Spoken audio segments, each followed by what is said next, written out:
Well, let's talk about disaster capitalism, Nando, and what we are currently experiencing during this pandemic in the form of more redistribution of wealth to the very top. And the housing market, if anyone's been looking at housing prices, I'm sure you've noticed that homes just become more and more out of reach. I know you and I talk about this all the time, Nando, and it's going to get worse. The question is, are we in a bubble, and how is that bubble going to impact us the second it pops? Let me make my point.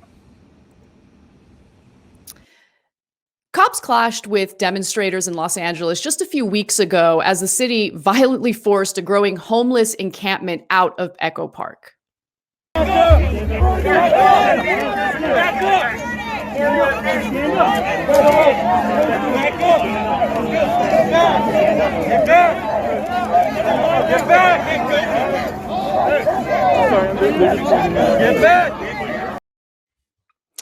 So the homeless encampment is actually one of many in Los Angeles where more than 60,000 people remain unhoused. And some set up tents right next to freeways and train tracks. Others find shelter under freeway bridges.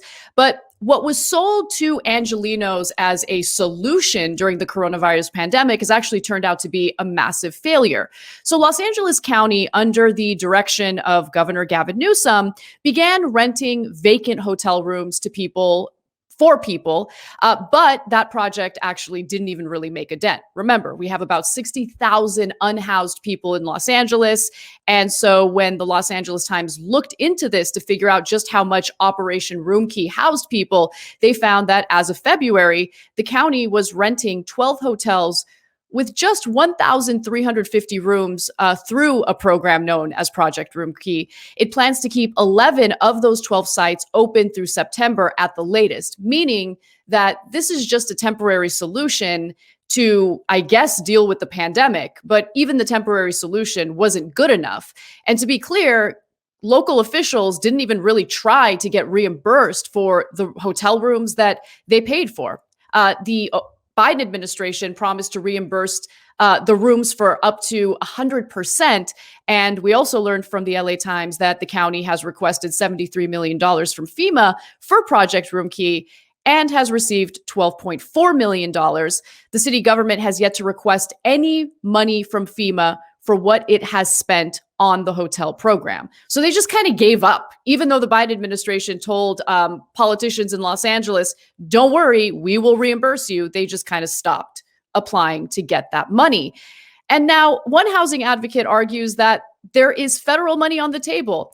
The literal FEMA response the mayor has been begging for, and yet the city has found excuse after excuse not to take advantage of it. But look, the real issue is that none of the solutions being proposed right now to deal with the lack of affordable housing and certainly to deal with homelessness look into the root of the problem. In fact, the core of the problem seems to remain unnoticed by government officials, both on a local level and on a federal level. It's treated as a commodity, owning a home, right? You're thought of as investing in something when you buy a home, but does it make sense to commodify something that is necessary for living a life of dignity, something that should be considered a basic human right, shelter, right? And the fact that we've commodified it has obviously led to the situation we're experiencing now. But government policy that essentially rigged the system against ordinary working Americans has accelerated the problem. That's certainly what happened after the 2008 economic collapse. And that's how Obama decided to respond to the collapse. Take a look at this. Tent cities are growing in America, where unhoused people live together in places like sidewalks and public parks. Hundreds of encampments popped up across the U.S. since the economic crisis of 2008. And when the global pandemic hit in 2020, homeless numbers spiked and tent cities became exponentially larger. So homelessness did become worse after the 2008 economic collapse, even though the Obama administration sold their economic recovery policy to us as if it was going to benefit middle-class Americans, working Americans. It was supposed to prevent Americans from getting foreclosed on. But just the opposite happened. And it's worth exploring that to really understand the moment that we're currently experiencing. The important thing to keep in mind is that when shelter, this is the point, when shelter is considered a profitable investment rather than a basic human right, the vultures will swoop in and outbid ordinary Americans, and they will game the system to their advantage. So rather than forcing some burden sharing between banks and homeowners through bankruptcy reform or debt relief, Obama prioritized creditor rights, placing most of the burden on borrowers. Obama enabled and encouraged roughly 9 million foreclosures.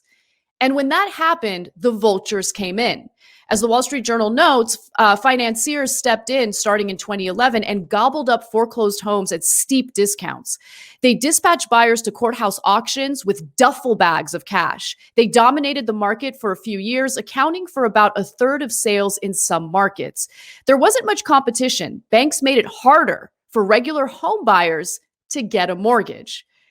Now, keep in mind the Federal Reserve was printing money, handing it over to the banks to provide liquidity. And the whole point was that the bank would then have the money necessary to lend to ordinary people so they can remain in their homes, so they can purchase homes. That is not what happened, though. They kept the money for themselves. They rigged the system against us and decided to purchase homes at obviously an incredible bargain. Reporter Aaron Glantz, who wrote an incredible book about this called Homewreckers, shows just how these vultures exploited the tragedy of 9 million individuals who had lost their homes. Take a look. But I noticed that the homeownership rate in this country, instead of going up during the economic recovery, it kept going down. It went down in 2012, it went down in 2013, 14, 15, and 16. Until 2016, it bottomed out at its lowest rate in over 50 years. We have seen a massive transfer of wealth, as I mentioned, not from, one group of families who got foreclosed to another group of families who were able to buy homes. But we now have 3 million homes in this country that are owned by LLC, LP, and LLP shell companies. And some of the largest buyers of these homes were these private equity funds run by Tom Barrack and Steve Schwartzman. Steve Schwartzman, the head of Blackstone, the individual who bragged about snatching up these homes at a bargain following the 2008 economic collapse. And then he turned them into rentals that were basically neglected. He didn't spend much money on repairing these rentals. And tenants, understandably, had many complaints. During the pandemic, by the way, even though there's been an eviction moratorium, Blackstone has continued to evict individuals for failure to pay their monthly rent. Now, it is important to take a look at just how far it went with these private equity firms. Take a look. There's now a company called Invitation Homes, which was founded by Blackstone, Steve Schwartzman's company, owns 80,000 homes across more than a dozen states. And it's a publicly traded company now. They had their IPO. So you can they track very clearly their rent increases, the relatively small amount of money they spend on maintenance, and also importantly, because these people are leveraged buyout kings, they have been taking these homes and bundling them into this new type of mortgage-backed security, taking on a ton of debt. So, for example, I mentioned earlier Sandy Jolly, this longtime homeowner in Los Angeles area whose family owned their home for more than 30 years before they were foreclosed on by Steve Mnuchin's bank. Now that home is part of a $960 million mortgage-backed security bundled with thousands of other homes. So if you go and look at the property record, you don't see like a $20,000 home equity line of credit to remodel the kitchen. You see a $960 million lien on the house taken out by a private equity firm. So essentially, these private equity firms are engaging in similar activity that we saw in the lead up to the 2008 economic collapse. We're talking about potentially toxic assets, especially when you consider the fact that these are massive leveraged buyouts that rely on people renting their units. Think about how Americans can barely afford rent and how many Americans have to take out debt in order to make ends meet.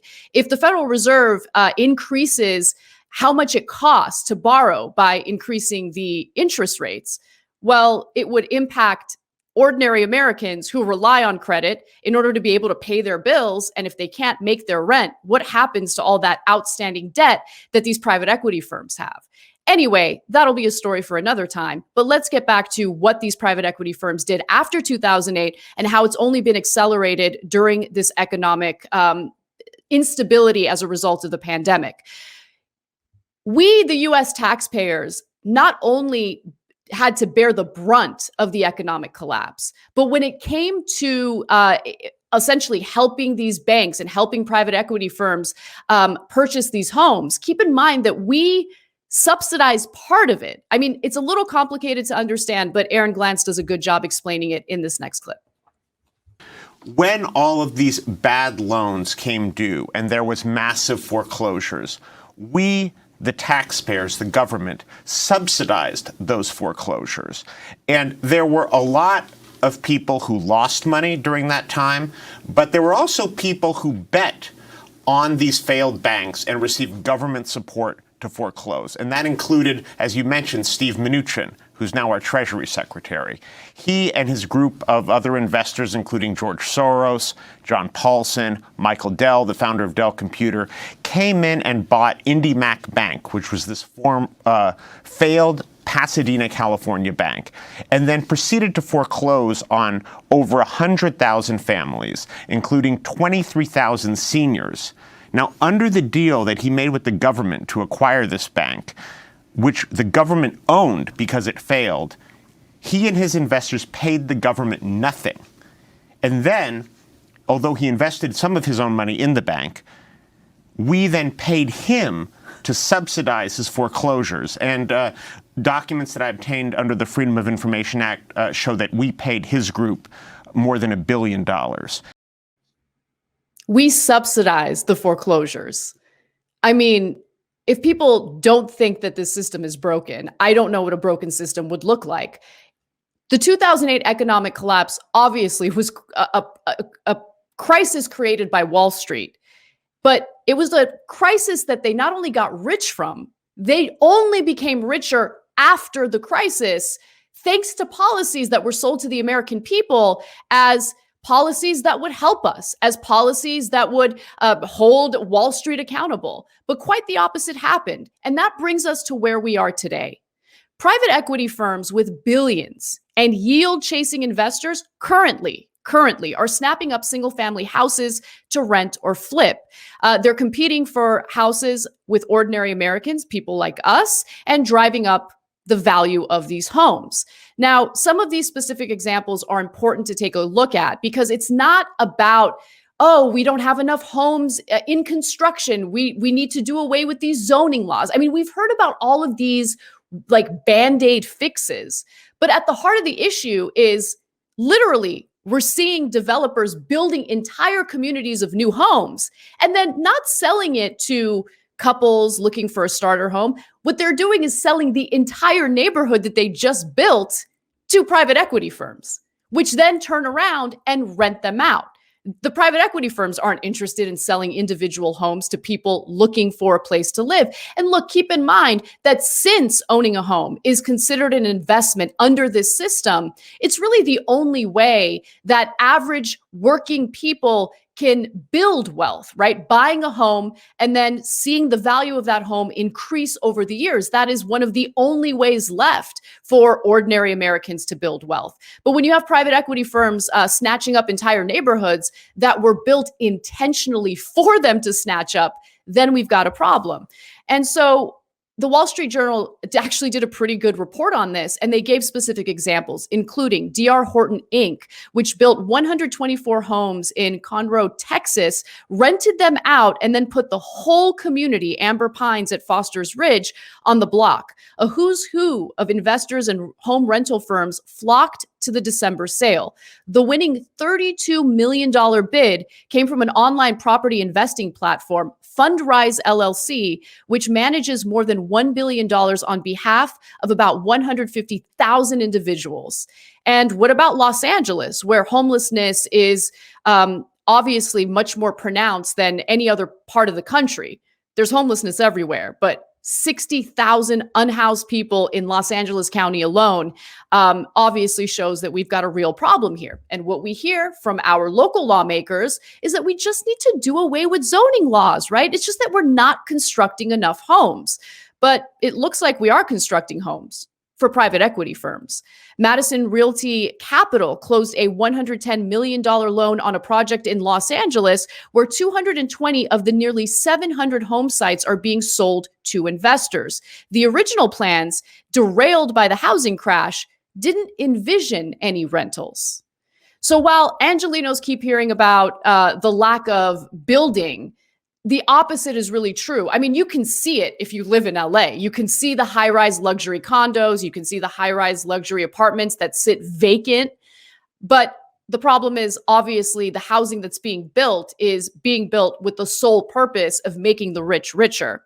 And also, let's keep in mind that in a globalized economy, we need to keep track of the foreign private equity firms that come in and snatch up US-based real estate, something that should be outlawed. Now, there's a lot of criminality tied to that in the form of money laundering.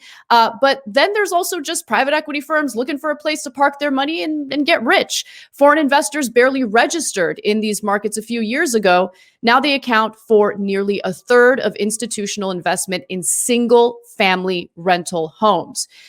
Just to give you a few specific examples, you have German insurer Allianz SE, which last month said it is investing in a venture to buy more than $4 billion of U.S. rental homes. Singapore's sovereign wealth fund, GIC, is backing plans by Quinn Residences to buy single-family rental homes across the southeastern United States.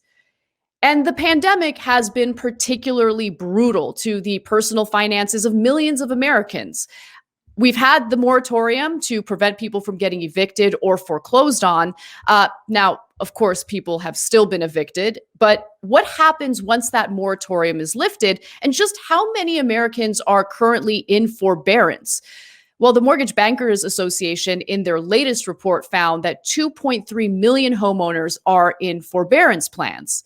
Will the lenders allow homeowners to refinance? Will they allow the homeowners to attach the missed payments toward the end of their loan rather than having to pay large lump sums at once, which of course they wouldn't be able to afford?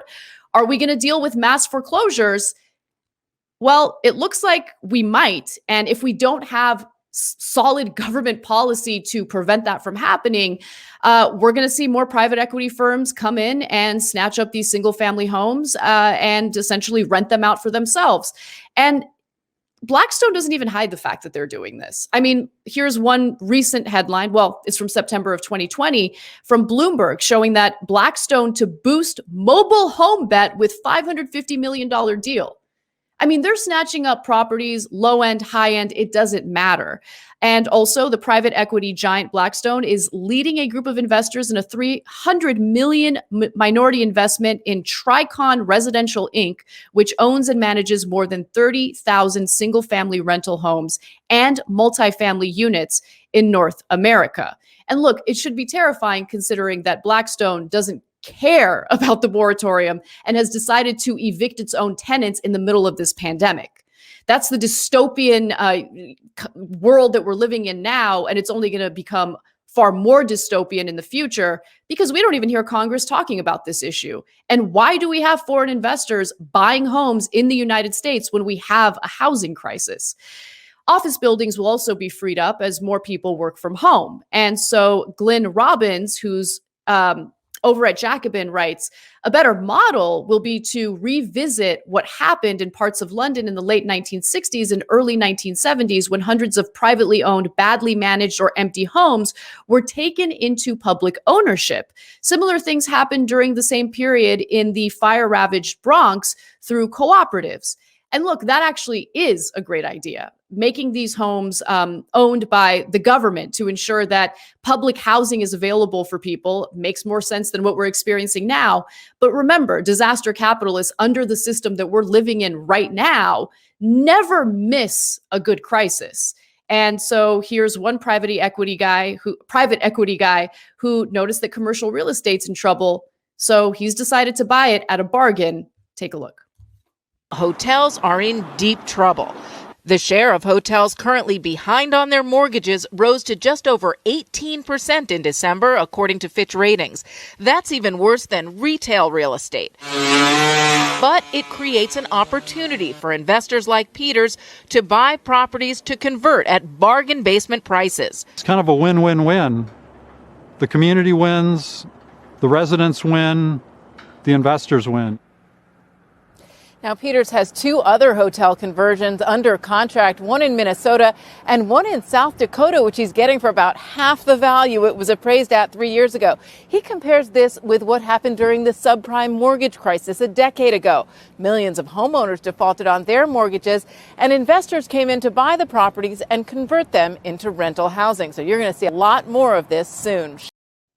Wow, Diana, you seem real happy about that. It is kind of incredible how CNBC sells this as if it's a good thing. It's not. To have private equity essentially purchase up every bit of real estate available so we all live under these slumlords is not a good idea.